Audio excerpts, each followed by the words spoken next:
Ecuador faces considerable challenges in providing quality health care to its entire population.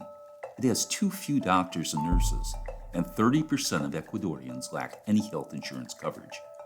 Disparities exist between urban and rural areas, but government reforms have been implemented to improve health care for all.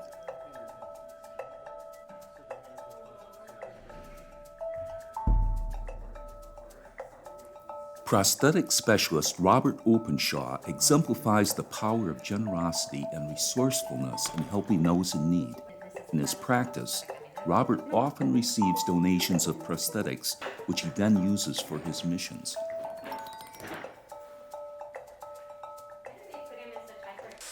However, the prosthetics he receives are not custom-made for the patients he serves, and he must manipulate used sockets by padding them or cutting them down.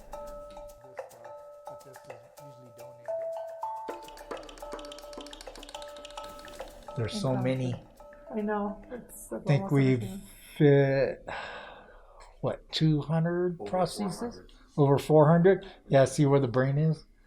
We fit a little boy, was he 14 years old? Yes. With an above knee prosthesis that he had fallen out of his dad's truck when he was backing up, and he ran him over. And he ended up losing his leg. So Jeff and I talked to him, and we got him fit, and we had to run all over town finding parts and pieces to get a prosthesis together for him. And I think, yeah, that one still touches me. So, and that's the reason why we keep coming back for the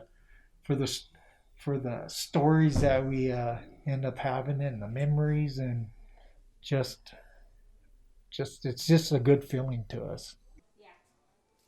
One case in particular stands out in Robert's team mission work: an above-knee amputation.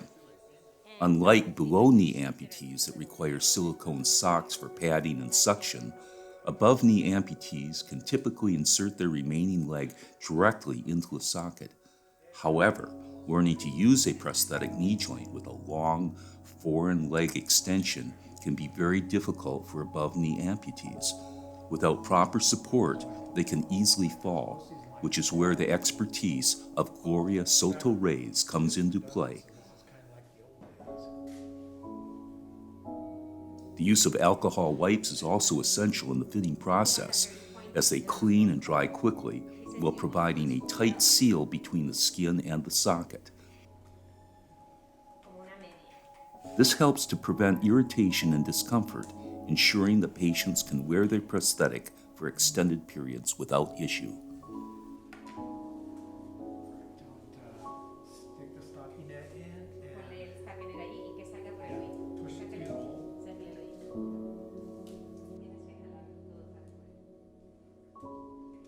The knee joint mechanism can be especially challenging to get accustomed to, as it requires being locked with every step to allow the other leg to step through.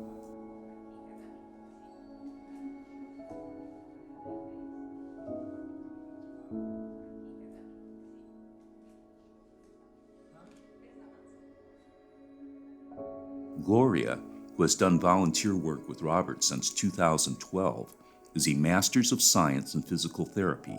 She provides bars and physical support until their patients can safely manage their blocked knee.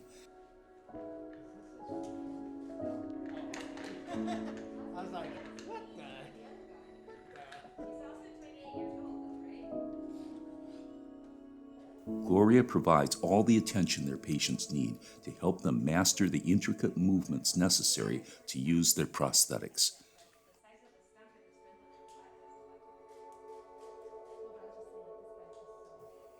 Robert's tireless dedication to patients, along with his knack for reutilizing donated prosthetics, has changed many lives. The work of Robert and Gloria demonstrates how community and compassion can come together in creating a better world.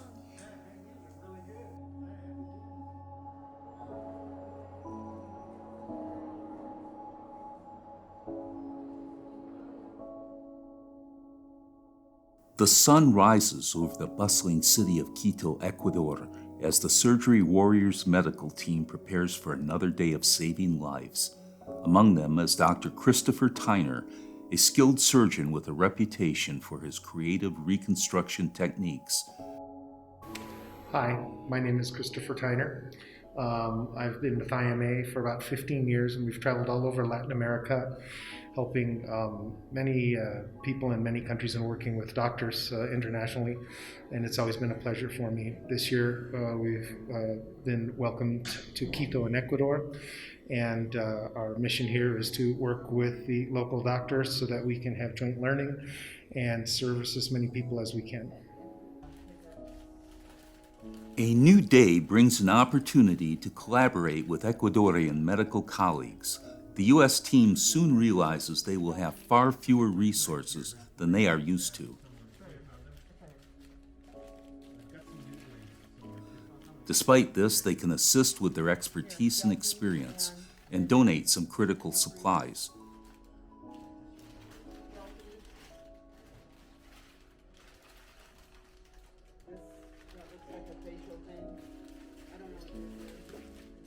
As the day progresses, the teams work side by side, sharing ideas and techniques. The trauma floor is inspired with their camaraderie to save lives.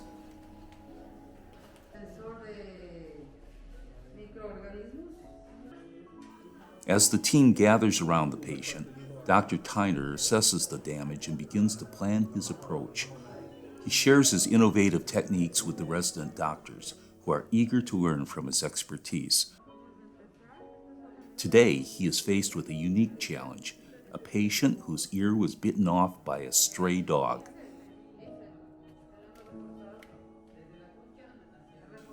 But what strikes him the most is the hospital's use of reusable drapes and sheets, a stark contrast to the disposable items he is used to in the United States.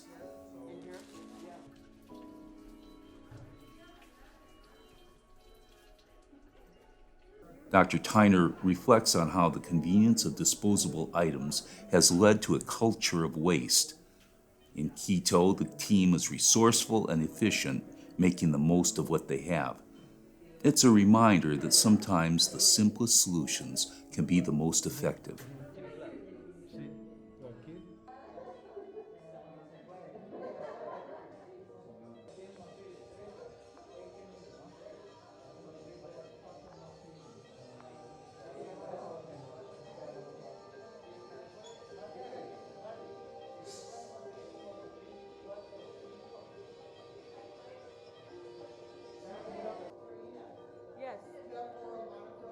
Yes.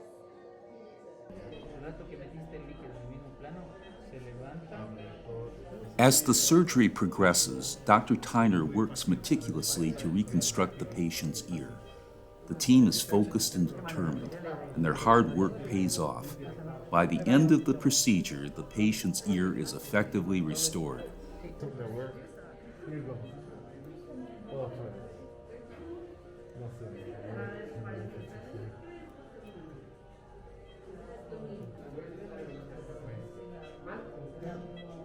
As the patient recovers, Dr. Tyner and the resident doctors discuss the experience.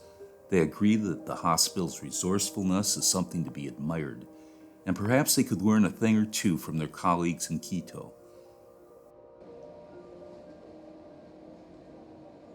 As the doctors review Marina's CT scan, the plates holding her deformed face together are seen. Her nose and one eye were lost in an accident, and the plates are a lasting reminder of the severe trauma she has suffered.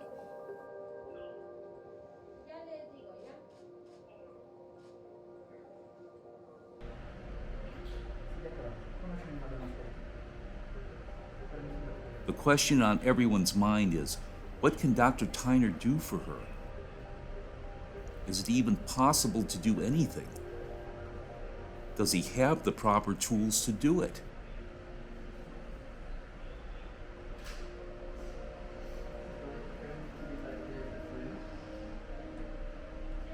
Gracias.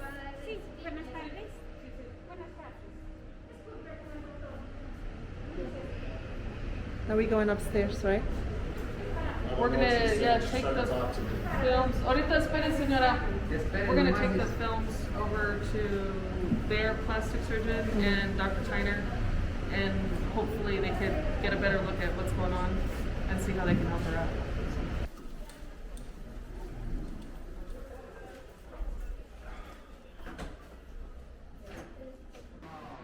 Un poco nervioso. She said happy and nervous. Nervous.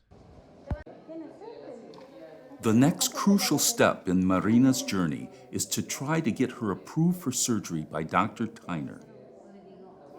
The most difficult decision is in the hands of the team's chief. This is a pivotal moment for Marina. Support from surgery warriors could mean the difference between continued struggles with her injuries or a full recovery. Uncertainty hangs in the air as the doctors continue to debate Marina's fate. With only 3 days left in Quito, the tension grows. Will they be able to schedule the operation that Marina so desperately needs in time? You want to do surgery here? Sure. Moscow? Sure. Where? A mi hotel. Perdón. En el hotel. Al hotel. No. No. Sí, por favor. Wait, one. Wait. You tell me. It's your hospital. If it's okay. Okay. I need a program. Necesito program. Okay. Para He chequear. needs to Check program. the Check program. the program. Yeah, sure. For employees. Okay. The program. Todo bien. You just let me know which day. But it's not just the ticking clock. The question on everyone's mind is whether it's even possible to restore Marina's face near to how it was. Will she ever be able to look in the mirror again without feeling ashamed or embarrassed? And what about her young son? Will he be finally able to see his mother's true face, free from the awful scars?